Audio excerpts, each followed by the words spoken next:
सभी विद्यार्थियों को मेरा नमस्कार। तो प्यारे बच्चों, आज की वीडियो में हम प्रारंभ करेंगे जो हमारी कविता है चंद्र गहना से लौटती बेर, और इसके जो कवि हैं केदारनाथ अग्रवाल जी।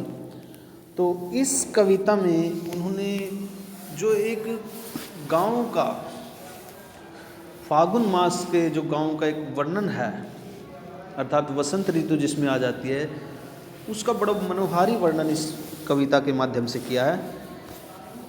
तो प्रारंभ करते हैं। देख आया चंद्र गहना, देखता हूँ दृश्य अब मैं, मेड़ पर इस खेत की बैठा अकेला, एक बीते के बराबर। यह हरा ठिगना चना, बांधे मुरेठा शीश पर, छोटे गुलाबी फूल का सजकर खड़ा है। तो चंद्र गहना जो है वो एक स्थान का नाम है। कवि कहता है कि चंद्र गहना को उसने अब क्या है, देख लिया है। अब वह खेत की मेड़ पर, मेड़ होता है एक किनारा, छोर कह देते हैं जिसको, मिट्टी की एक पक्की किनारा कर देते हैं, तो उसको बोलते हैं मेड़। कि चंद्र गहना जो स्थान है वो उसने अब देख लिया। वह अब खेत की मेड़ पर अकेला बैठकर उस सारे के सारे दृश्य को बिल्कुल एक जीव के, सजीव जीव के रूप में अनुभव कर रहा है। खेतों में उगा हुआ हरे रंग का एक ठिगने कद का, छोटे कद का, एक बीते के बराबर चने का पौधा जो है वो उगा हुआ है, और उस चने के पौधे के सिर के ऊपर गुलाबी रंग का जो पुष्प है वो खिला हुआ है, और वो फूल उस चने के पौधे पर ऐसा प्रतीत हो रहा है कि जैसे उसने कोई साफा या पगड़ी बांध लिया हो, बांध रखा हो। इस तरह वह सजकर खड़ा है। कवि ने खेत में उगे हुए जो चने का पौधा है उसका बड़ा मनोहारी और सजीव वर्णन किया है। यहाँ पर कवि ने मानवीकरण अलंकार का प्रयोग किया है। तो पहला जो पद्यांश है उसमें चने के पौधे का वर्णन किया गया है। पास ही मिलकर उगी है बीच में अलसी हटेली, देह की पतली कमर की है लचीली, नील फूल फूले फूल को सिर पर चढ़ाकर कह रही है जो छुए यह दूं हृदय का दान उसको। अर्थात उस चने के पौधे के पास ही एक अलसी का पौधा खड़ा हुआ है। अलसी होता है एक तिलहन का पौधा जिस पर नीले रंग का फूल आता है। तो उसी के पास एक अलसी का पौधा खड़ा हुआ है। बीच में अलसी हटेली, देह की पतली, अर्थात देह शरीर की जो है पतली है, कमर की है लचीली, और उसकी जो कमर है वो लचीली है।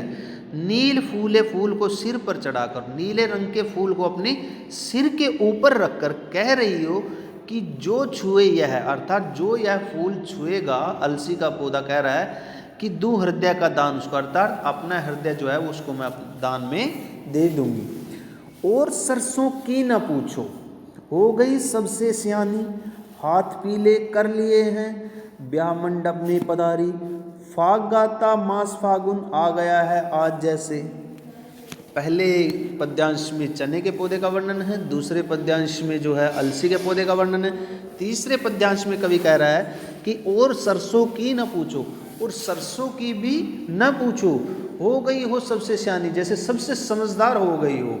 सरसों ने हाथ पीले कर लिए हैं, अर्थात उसने अपने हाथों पर क्या है, मेहंदी, पीले रंग की मेहंदी रचा ली हो। ब्याह मंडप में पधारी, ऐसा लगता है कि जैसे कोई दुल्हन सजकर के ब्याह के मंडप में आती है, उसी प्रकार सरसों ने अपने हाथ पीले कर लिए हैं। फाग गाता मास फागुन आ गया है आज जैसे, और जैसे फाग गाता अर्थात फाग के गीत गाता हुआ फागुन का जो महीना है वो आज पधार रहा हो जैसे। देखता हूँ मैं स्वयंवर हो रहा है, प्रकृति का अनुराग अंचल हिल रहा है, इस विजन में दूर व्यापारिक नगर से प्रेम की प्रिय भूमि उपजाऊ अधिक है। अर्थात कवि कहता है कि देखता हूँ मैं स्वयंवर हो रहा है, अर्थात इन सारे के सारे दृश्य को देख करके कवि कह रहा है कि स्वयंवर, स्वयंवर होता है जैसे पुराने समय में जो शादी ब्याह होते थे वो स्वयंवर से होते थे। स्वयंवर होता है अपनी इच्छा के अनुसार चुना जाने वाला वर, उसको बोलते हैं स्वयंवर।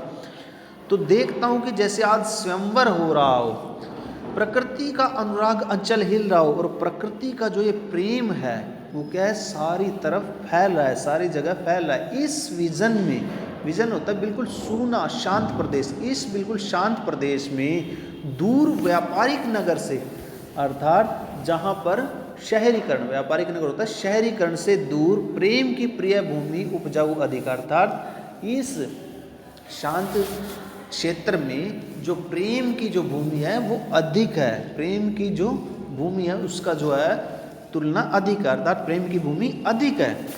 और पैरों के तले है एक पोखर, और पैरों के नीचे, पोखर होता है तालाब, अर्थात पैरों के नीचे क्या है, तालाब है।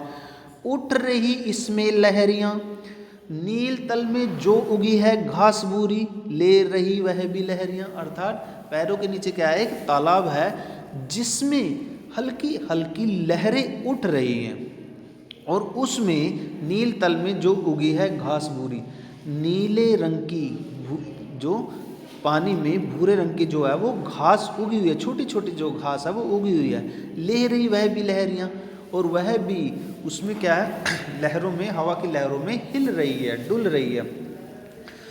एक चांदी का बड़ा सा गोल खंबा, आँख को है चकमकाता, है कई पत्थर किनारे, पी रहे चुपचाप पानी, प्यास जाने कब बुझेगी। अर्थात चांदी का गोल खंबा, कवि यहाँ पर सूर्य को चांदी के खंबे के समान कहता है कि एक चांदी का बड़ा सा गोल खंबा, आँख को है चकमकाता, कि जैसे ही पानी के ऊपर कवि की आँख जाती है, अर्थात दृश्य जाता है, तो उसमें से जो किरणें आती है वो आँखों को चकाचौंध कर देती है कई पत्थर किनारे, और तालाब के किनारे जो है पत्थरों के छोटे छोटे टुकड़े पड़े हुए हैं। पी रहे हैं चुपचाप पानी, जाने कब से वो पानी पी रहे हैं, प्यास जाने कब बुझेगी, न जाने उनकी जो प्यास है वो कब बुझेगी। चुप खड़ा बगुला डुबोए टांग जल में, देखते ही मीन चंचल ध्यान निद्रा त्यागता है।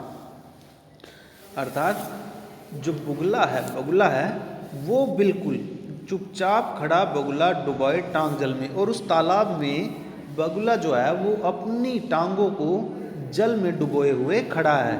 देखते ही मीन चंचल, मीन मछली, अर्थात जो मछली को जैसे ही देखता है, ध्यान निद्रा त्यागता, अपनी जो ध्यान की अवस्था है उसको त्याग कर झटाक से मछली को खा जाता है।